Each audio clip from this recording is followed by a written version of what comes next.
Imagine you're retelling Romeo and Juliet. You could set it in modern-day Melbourne with rival gangs instead of feuding families.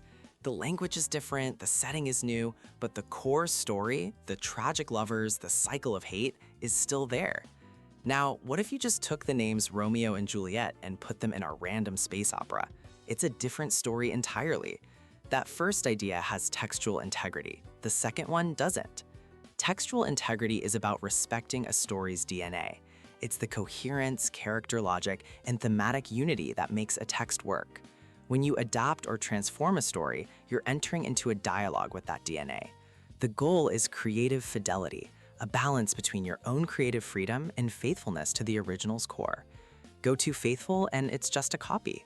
Go too radical and you lose the meaningful connection. Think of transforming George Orwell's 1984. You could swap out the telescreens for social media algorithms and data mining. The context is updated, but the themes of surveillance, propaganda, and thought control are preserved, even amplified for our time.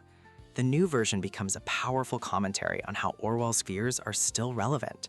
You're showing you understand the original by making it speak to the present. Sometimes you might even break the rules on purpose.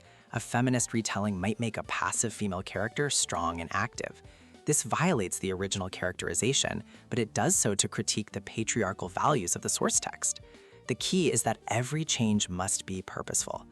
Ultimately, textual integrity isn't a rigid cage. It's a respectful conversation between an old story and a new voice. It's about understanding what makes a text valuable and then using that understanding to create something that adds to the conversation rather than just changing the subject.